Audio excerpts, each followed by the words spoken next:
We are continuing with an education conversation, but in a different light this morning. And we're looking now at redefining education as we do have it through travel, the hidden potential of how travel can actually affect or improve education. Monica Kimingi is the founder of Bluepath Safaris, Tours and Travels, and she's here with us this morning. Welcome to Kenya's Biggest Conversation, Monica. Thank you very much. Karibu sana. Asante. You're in the hot seat of the Situation Room. So I know that does nothing for your nerves, but you'll be fine. You just calm down and enjoy the ride. We welcome you in true Situation Room style. CT is going to give you a proverb from one of Africa's countries, and he'll explain that a little bit. And so what we're going to ask you to do for us is listen to the proverb, tell us what you think and how you would interpret it. Fair enough? Good. All right, great. Yes, our proverbs for the whole of this week come from the Republic of Côte d'Ivoire. Mm-hmm. The eye does not eat the orange, but it knows it is sweet. Mm-hmm. Okay, so the eye does not eat the orange. Yes, but it knows it's sweet.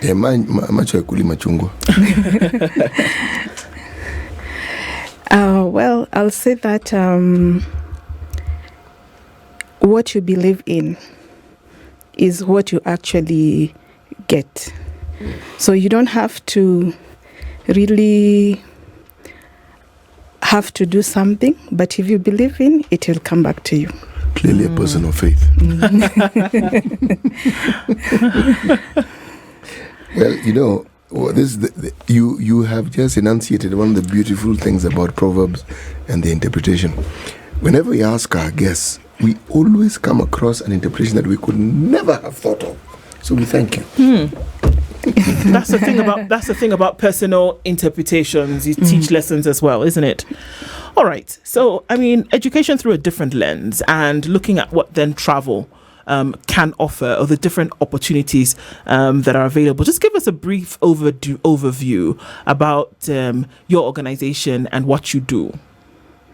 All right. Thank you very much, first of all, for having me here. Mm-hmm. My name is Monica Kimingi, and I am the founder of Bluepath Safaris.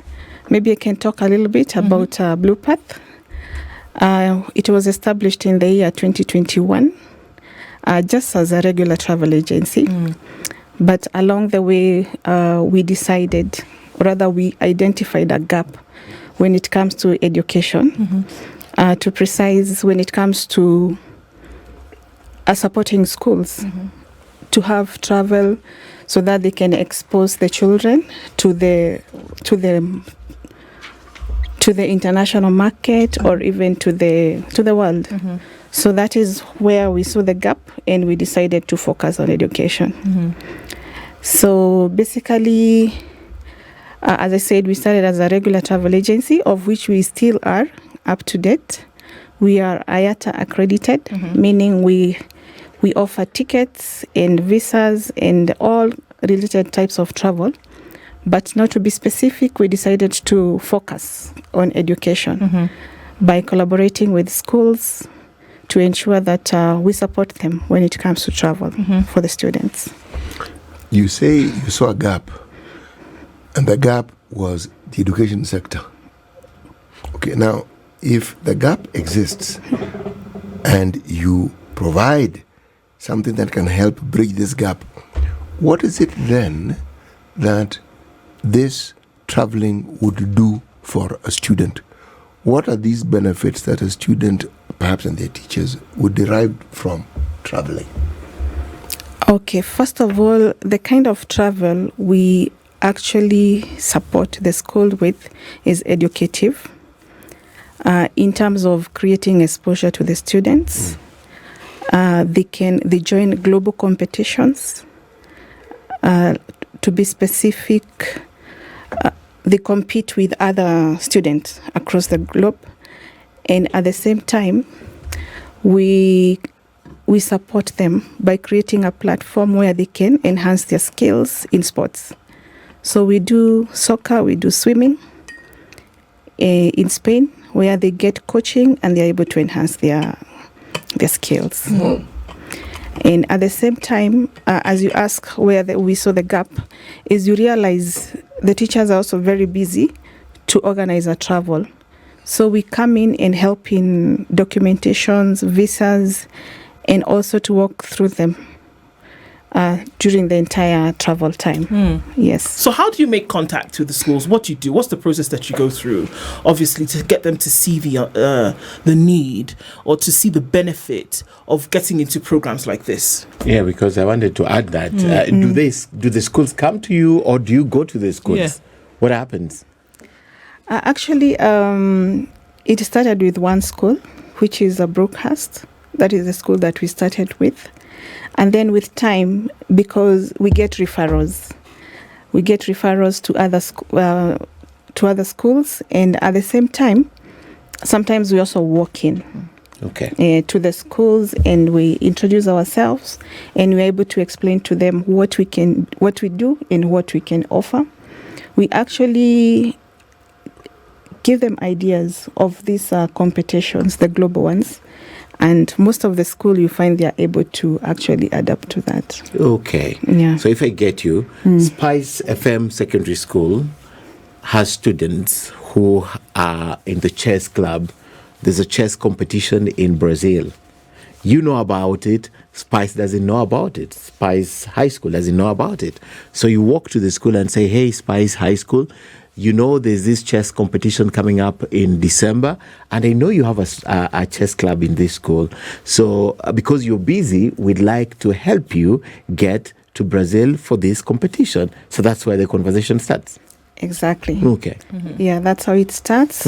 And you also find that recommendations also, most of the schools now, they are reaching out to us because maybe they have heard from another school. So you saw a gap. Having drawn your experience from the regular travel agency, that I want to organize for my birthday holiday next week, and I'm not going with Ndu. We shall revisit. So I want to organize for my holiday in Turkey next week, and I can't organize for it. So you saw that gap and said, even schools would want to travel, even students in school as a school would want to travel. Is that how this idea was born? Yes, I'll say yes, that's how the idea was born. But at the same time, I am the founder of the company, and I'm also very passionate about empowering youth and, creating that platform for them to showcase their talent, for them to improve on their skills. And others, actually, they don't even realize they have the talents. But the minute you actually create a platform for them, they are able to discover.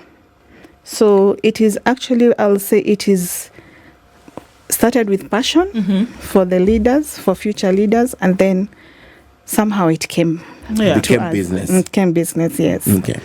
I think it's extremely interesting because there's an aspect of travel, what it does for you to see. And, every time we think about travel, we think about getting on a plane and going to another country, right? Travel is going from one place to another, and the experiences that you gain there can actually provide a much needed boost for your education. Open your eyes a little bit more. So I've seen a comment here, and I think it's an important one. Is this just for private schools who can afford a plane ride, or would you look at doing just for private schools rather, or would you look at doing something for public schools as well, whereby excursions can be taken, even if it's to different parts of the country, even if it's within the region, and that can come about as having saved over the year or put something aside? What would be your idea? Because it's happenstance. You tried it once and it seems to work, and somebody else wants it. Happy accidents, as we would call them. But is it not something then that could then grow into something that then becomes embedded in a curriculum, for example? All right, thank you very much for that. Actually, that is our future goal, to ensure that we incorporate the entire student, all the students from the entire background. So, yes, for now, I know for travel, it might be a challenge to some students because it comes with a cost, but we look forward to a time that we can be able to collaborate even with the government, even with outside entities, so that we can be able to make it as affordable as possible and also to include even all the students from different backgrounds. Yes. Okay. So what are the current projects that you're working on? At the moment, actually, I can say for this year, we have done swimming in Spain. We have done soccer also in Spain. And as we speak, tomorrow, myself, I'll be departing to Bangkok, Thailand, because I have 2 schools that will be joining. They are traveling on 4th, arrive on 5th, and they'll have a program for 1 week in Bangkok. This is actually a global competition. Okay. This is interesting. Now, let me just take you back a little bit. How do you decide in the countries you go to, or is it the event that you think has educational value that determines the country you go to? That's question number 1. Question number 1B. When you want this known, how do you get the schools to actually understand and know that this is available? Because sometimes they may want to, but they have absolutely no idea that is possible. Do you have a relationship with these many associations that schools have, whether it's private schools, government schools, so that it becomes a lot easier for you to communicate this through the agency of their own associations, so that they also understand these benefits? There's a C, but it can come later. Let's deal with the and B. All right, thank you very much. So to answer question number 1, there are 2 scenarios. We can plan ourselves. Like we collaborate with the soccer coaches in Spain. So it's like they're our partners. So that is a scenario where we can actually plan and tell schools that we are planning this and this at this particular month. Are you willing to join?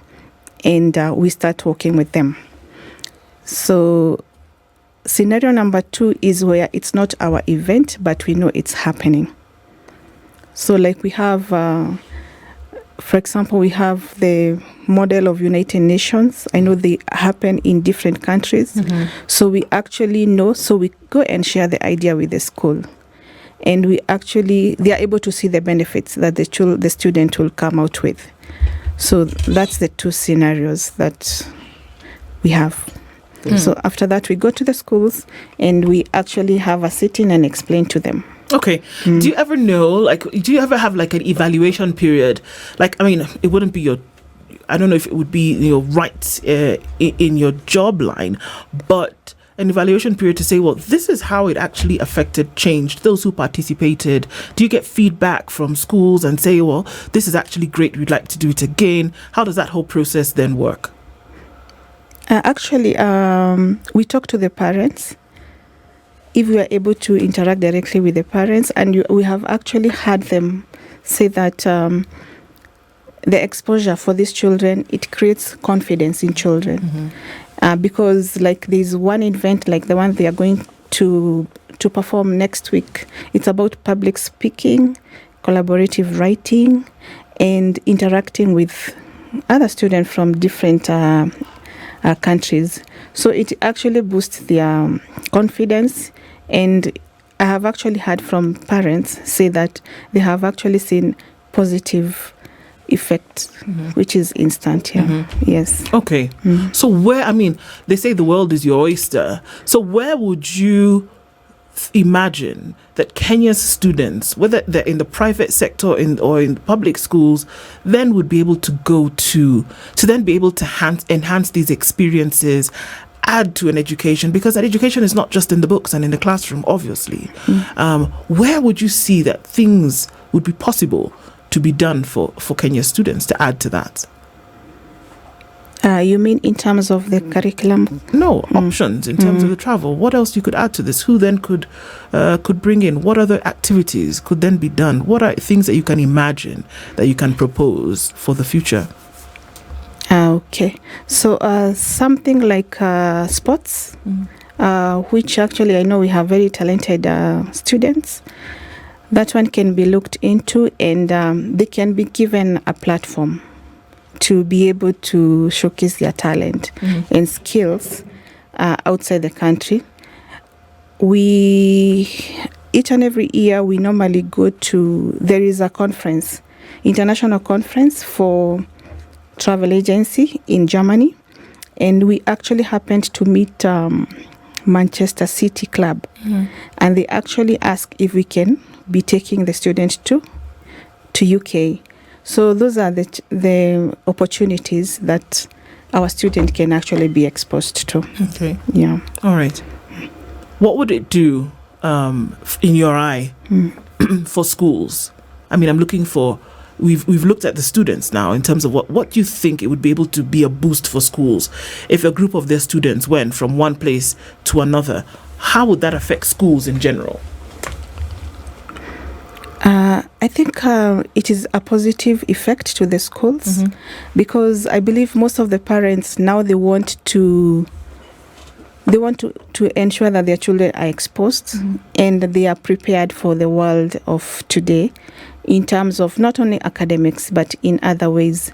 So for the schools, I believe if you are a parent and you know there's a school that can actually help your child improve in terms of exposure and experience, I think it is also a good thing to market the school, or rather to make the school more marketable. Right. Yes. How do you then, I mean, because obviously now, how do you then say these are the schools that we will approach?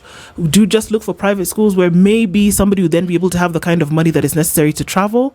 Or are we looking at now the benefit that it can have and then coming to schools with plans and saying, here's an opportunity for you? Or is it a mix of the two? Actually, we would love to approach different schools. And that is why actually when we approach them, we give them a program. We make it as affordable as possible. And we actually give them a payment plan. It's not like you pay the entire amount, but in bits and in installments. And we make it affordable. So it's not basically private schools. It is all the schools, even public schools. Yeah, we do actually share the idea with them as well. Yes. Okay. So then, what kind of student do you see coming out from activities like this? What kind of student do you see who then has an opportunity to travel, who has an opportunity to go from where they are to a place whereby they've never been before? What kind of rounded student would you see coming out of that experience?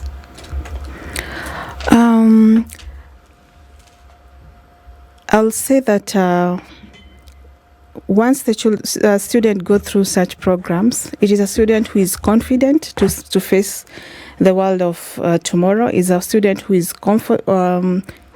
able to interact with other people. Even the way they think, it enhances their thinking in terms of the future and also how the life and all that. So these are confident students who are ready to face the world, students who have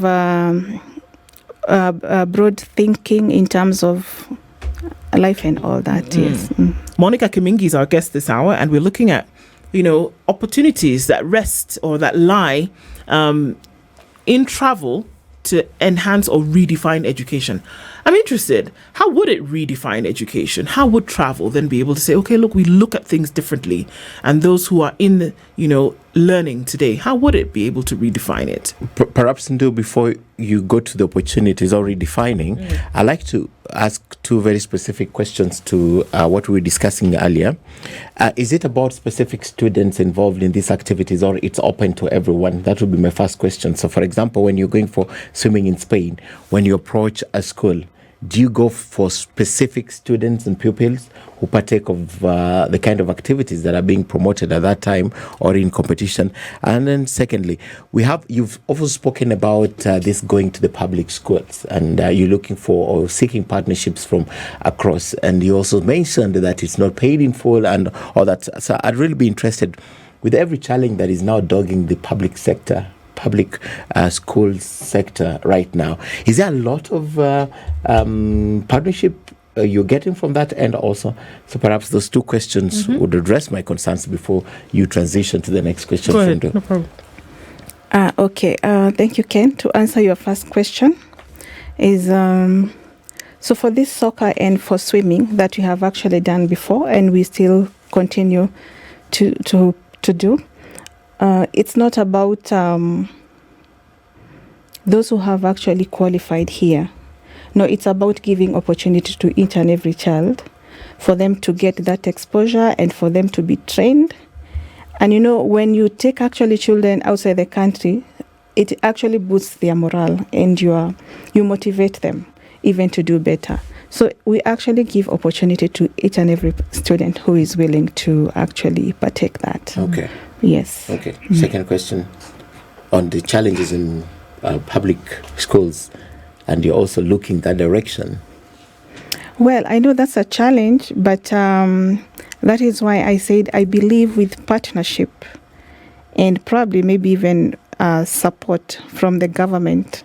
You see, like the way we normally have swimming competition for the national, maybe the government can actually support and try and motivate these students who have performed very well to be able to give them a platform to be able to showcase their talent outside the country. Yes. So I know it's a challenge, yes, but nothing is impossible. Yeah, we just need the will and the vision to go about it, and I know it can be done. So how would you make such a pitch if you were to? The ministry, the heads of schools, the unions, where would you make such a pitch if you were to get government on board? Who do you speak to? Actually, I think ministry will be the first people to talk to. Maybe the cabinet secretary of sports. I am sure this is something that he can actually see it is good for the students, and especially those who have performed well in those activities. And actually, we can see how we can work around in partnership locally and outside the country. Okay. Yes. Okay. So then how would this all contribute to redefining an education? Because we've included the aspect of travel. I'll say that education is not only classroom setup. Actually, students learn even better when they are not in that setup of classroom. So by redefining education is that by broadening their thinking and also making them not concentrate only on the books, even other activities can actually build the future leaders. That's what I'll say. Okay. CT furiously writing his notes and was thinking a number of things about how an education can actually be broadened. Actually, I am, because, see, I am thinking of what it is that was in our education system many, many years ago when we had Form 5 and 6. When you could choose the schools you wanted to go to in Form 1 up to 4, but Form 5 and 6, it was more or less chosen for you at some point. Yes. You could choose, but one of the things that the education system did, it took you anywhere. In fact, places you didn't even think you could go to, but right across the country. And then it also followed when it came to employment with the government, they would take you anywhere. The places they avoided taking you to is where you came from. They completely avoided taking you there as much as they possibly could. Yes. Now, that exposure meant that I would begin my work today. I start employment with the government. Let's say I come from Nyanza. I'm taken to Machakos. I'd never been to Machakos before, but now I will have gone to Machakos. Someone from Machakos is taken to Turkana. Now, if that in itself was a plan and somebody clearly understood the process behind it, and I'm thinking there were benefits to it because you got to see your country in ways that ordinarily you wouldn't if that didn't happen. And civil servants also moved around. Now I'm thinking that ended at some point. We got something called district focus, and then you more or less went to the school which was next to your home. And when you got employed, you were probably employed not very far from where you came from. When you take this a step further and you're taking it to a place where somebody can actually go abroad, and I'm thinking just the visual exposure of what you see, and then the experience that you acquire, and how that, because the experience now will be compared with what it is that you know, and how much that influences you. Now, I'm an educator, and so because I understand how knowledge interacts with us and how it is that it changes you, I'm thinking just how much more traveling would it do for you. Now, that is what was actually in my mind. And I'm thinking it's an excellent idea. It is a good plan. But there's always the elephant in the room. Or is it just a buffalo? Or is this on a zebra? Okay? Yeah. There's this thing called cost. Yes. Yes. Yes. How do you work it out so that it's affordable, so that parents don't have to be afraid and scream when they hear of such a thing? Yes, I know cost is an issue here, and that is why we are saying if you can get partnership and collaborations, it will actually help. And we can actually try and not even look at going to Spain, going to UK, or going to the US, because like now, the group that we are going with to Thailand, those who are going to qualify, they'll go to the US. So of course that is a cost, and it might not be very affordable to everyone. So to be inclusive in terms of all the students, we can actually start small. We don't have to think of US. We can think of even South Africa. We can think of Tanzania. We can think of Uganda, which it can be easily accessible and affordable. Yes. But better still, if let's say there are students who are in Nairobi, why not just take them to another part of the country that they've never seen? Like Meru. Yes. Or take students from Meru. Isiolo. Yes. And take them to Kajiado. Okay. Yes, actually we also do local travel for students. We actually, we were involved in chess with some schools, and we took the children to Kisii, we took the children to Eldoret and Machakos. So we are actually also embracing the devolution by moving students from one county to another. And actually what Chess Club they have done, they ensure that they move to all counties in the country. So with that also, it is also tourism. It is also travel for the student. And I know you remember when you were in primary school, when you were told you were going for a trip, how excited you became. In fact, the first trip that I went to, because my primary school is in Nakuru, it was called Hyrax Hill. Okay, it's just on the outskirts towards a place called Lanet. Then we went to the Menengai crater. You see, it's stuck in my head. Right. Do you remember what you learned? I remember what I saw. Okay. So I'm trying to make the connect. I mean, obviously there's a connection, right? Yes. There's a connection that when you go to a new place, there's learnings that you pick up along the way that would, inadvertently contribute to your education, because we often think that it's just that, isn't it? Yes. That you read a book, you learn something, then you take an exam, and that is how we measure your learning, right? Yes. But what we're saying is that there's so many things that you would then be able to pick up along the way. And when you say Hyrax Hill, I just think of many mountain hyraxes atop a hill. And there's a different kind of animal that you maybe would have never come across reading your social studies book or your science book. When you ask what I learned, I'm grinning the way I'm grinning. Yeah. I remember we were doing some team building exercises on Mount Kenya, right at the foot of the mountain. There were all these hyraxes, and the colleagues I was with, somebody asked, so there are very many big rats, and I could tell them they're not rats actually, they're called hyraxes. Yeah. They're called what? Hyrax. So how do you know this? Now, because I had seen them on that first trip. Yes. So I knew what they were called. Yeah. Yes. And so this is the potential that we're talking about, isn't it? Yes. A couple of weeks ago, we had a conversation with the folks from the Meru National Park, and we're talking about, just really enhancing the development that can happen around the country by using what Kenya already has. And I'm just seeing a direct line between that and what you can actually do for schools, because you then kill, and students in schools, because you kill so many birds, with this one stone of an idea. And so you can have children, school-going age, learning about different parts of the country, going to a different part of the country, and over time, maybe not spending so much money in order to gain this experience. So it looks like something that could potentially become something very huge, and to see that you could actually, champion that. What would your thoughts be around that? Yeah, that is very true. Yes, actually, our future plans is to actually include all the children, or rather all the students from different diversity, and also maybe to collaborate with universities in a way that, we only hear of a certain university somewhere, maybe in the UK or somewhere else. So if this student can actually go there and be able just to have a feel of the university, already you have put in their mind that this is where I would like to be, or this is where I would love to do my studies.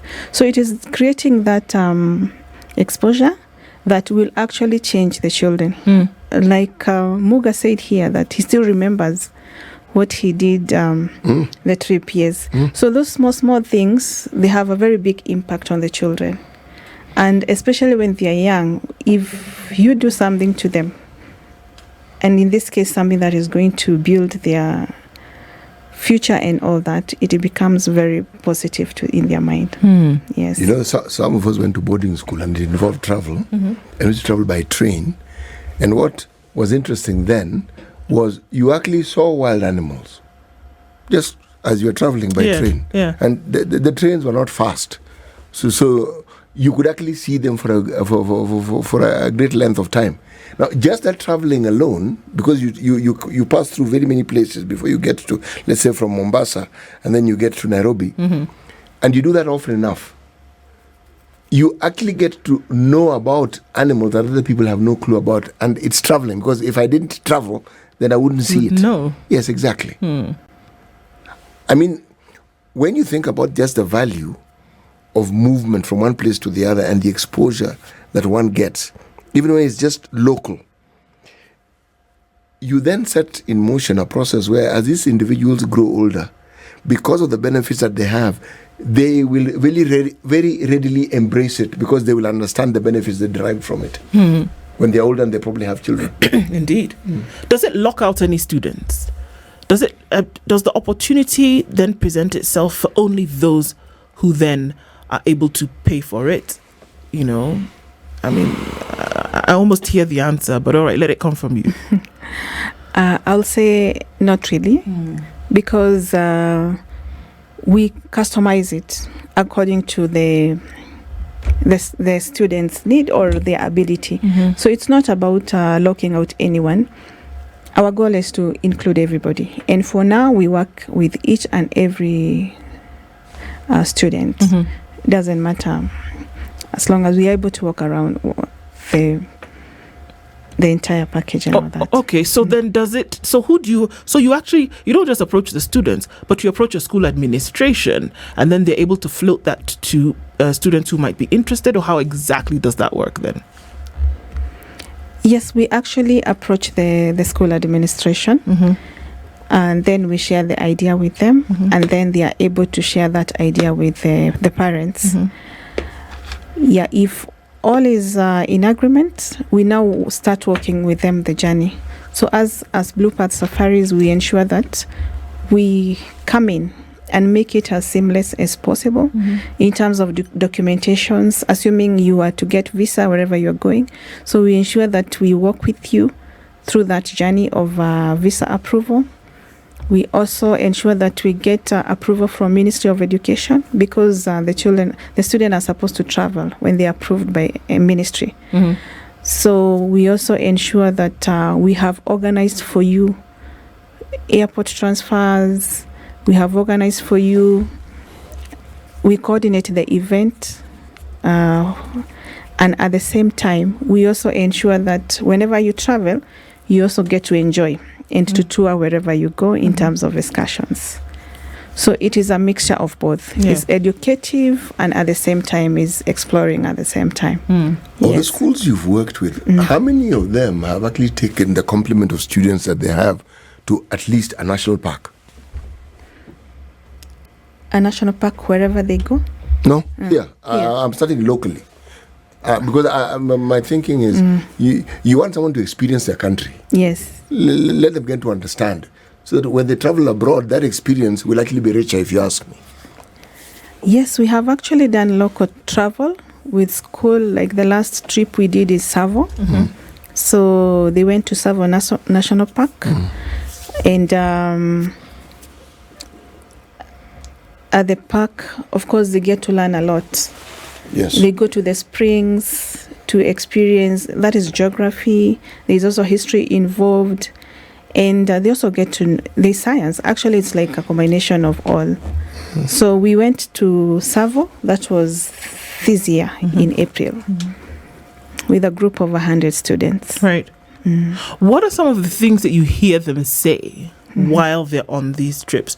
Or how do you see that they have been affected by the experience, even before they go back to school or leave? What do you hear that then convinces you that, yes, this is actually something that we should be doing? The feedback is very positive because they want to have a similar experience next time.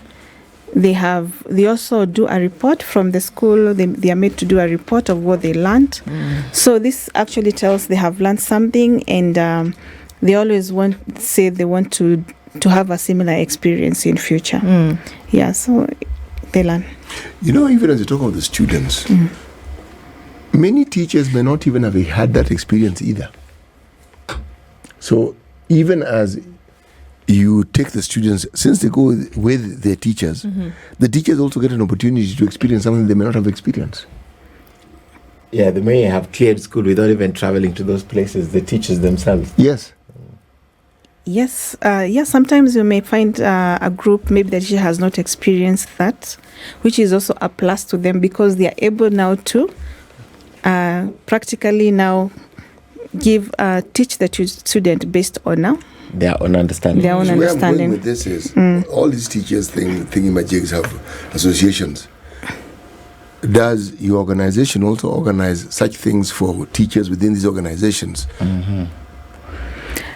No, we have not actually ventured into that, but that's a good idea also. It is, huh? Yeah, it School is. holidays, just get teachers to travel. Yeah, because Yeah. if teachers have traveled and seen the benefit, it's a lot easier for them to understand. To sell Yes. it to the To parents. sell it to parents of children. Yeah, true. Then mine would be, because I've listened to you for close to an hour, and I'd just like to know, how much is this a passion? One, how much is this about bottom line? And thirdly, how much is this about exposing the students and the parents? And how much of it, if you were to apportion in terms of percentage of the benefits that accrue at the end of the day, so how much of it is it a passion for you, a passion, bottom line, and just the need to just showcase the world to these kids and expose them?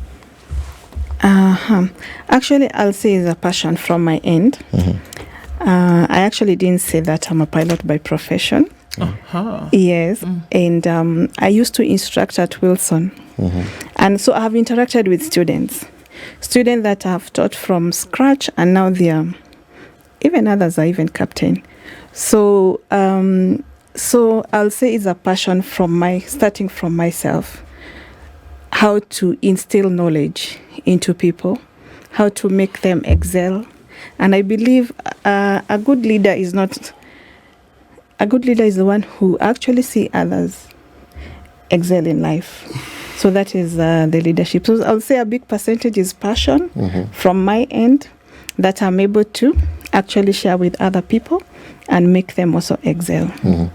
Yes. The other ones? It has to be also about bottom line, you know. You have to put the lights on. Yeah, it has to be about bottom line. Yeah? You see, the most important is the main objective. Okay. Yes. Okay. So that is the main objective, and then the others follow. We follow. Yeah. So you put passion right Yes. on top of everything. Yeah. And that is why whenever students travel, we always accompany them. So there's always a Bluepath Safaris staff on board in whichever destination they go, unless it's a place where we have a partner there and they're already there. Yeah, so yes. I can't run away from the huge potential that I see for letting Kenyans know what really awesome things Kenya has to offer. I mean, I'm speaking as somebody who's not from here, and I've seen some amazing things. And I say usually you don't need to go really outside of the country if you're looking for a learning or an appreciation of some of the really, really fine things. And there have been boards. Have there not been boards that have been set up? People have done ambassador for this, that, and the other thing, where it resides right here, but then it's shown outside, it's showcased to others.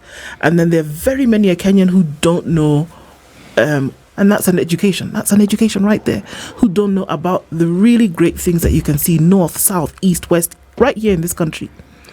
So maybe it's opportunity, or maybe it's I can't find the word now, or maybe it's just something that's being given to you, a charge that's being put to you to say, look, how about you really see how you can use the destinations that are available in Kenya today to educate as well as entertain for students at the very lowest level going towards the highest in education. Yeah, actually, I agree with you. And Kenya has also a lot of potential, and it's a beautiful country because we also market from outsiders to come and see Kenya. So that one, I agree that it's beautiful. It has a lot of potential and all that. And yes, we actually also sell Kenya to the students. We actually tell them you can visit. So Mombasa it's also obvious as very common to many people, but you can visit maybe Lake Baringo, you can visit Olpejeta, all those places. So we do market to students also Kenya, and we also do a lot of local travel as well. Yes. Okay, so where do you see in the next 2-3 years? What do you think you should have been able to cover, or even looking into the future, what do you think you would have been able to cover in terms of really redefining this education? Well, in 2-3 years, we would love to have reached out to many students. We'd have to have created a platform that is affordable to many. We'll have loved to have seen students transform from just the local thinking to international thinking. And I believe that will actually help the country at large. It will make better leaders for Kenya in future, and it will also help overall growth for the country. Yes. Do you think the ministry is aware, for example, the Ministry of Education right now, aware of what you're doing and how they can actually plug in? I mean, I know you said, yes, there are conversations that can be had, but do you think that they're aware of what you're doing right now? Do you think that you'd be able to then be the one, because, if you wait until they to get in touch with you, it might take a minute, right? But do you think that you would then be able to make the step and say, hey, look, here, this is what we're doing. How would you like to, tap into this? Yeah. I don't know whether they are aware, unless they are aware through social media, which I don't know. But yes, this is a conversation that would like to engage with either Ministry of Sports or Ministry of Education. As I said, we can bring up the ideas together, and we can see what we can do for the young leaders. Yes. So for now, we haven't had any conversation with them, but that's something we'd love to. Yes. Yep. Starts with a step, I guess, is what they say. Yes. All right. So also, I guess this is, I'm coming to our last question. A lot of times when you see activities like this, they're focused around schools in Nairobi. What is the opportunity for schools outside of Nairobi? Well, that is something we can actually explore. I'll say for sure it has started. It is started with Nairobi, but we are open. We can be able to reach out to other schools. It doesn't have to be in Nairobi. Yes. So especially if we can also get the support from the ministry, it is something that we can actually ensure that we reach out to many schools. Yes. Thank you so much for being here. I mean, eyes open to different options that are available in terms of the education sector, and really defining it and seeing, okay, well, yeah, we have the brick and mortar, we have the classrooms and the whiteboards and everything, and what about an extra kind of learning? So I think it's an awesome thing that's being done, and it will be interesting to see how this opens up into the future. Monica Kimingi is the founder of Bluepath Safaris, and we'll be looking at, redefining education through a travel lens. Thanks for being here this morning. Thank you for keeping it Kenya's biggest conversation this first Monday of September. Conversations continue tomorrow morning at 6 a.m. God willing. Ken, well done. Let's do it again tomorrow, shall we? Of course. This is the Situation Room, the only way to start your day.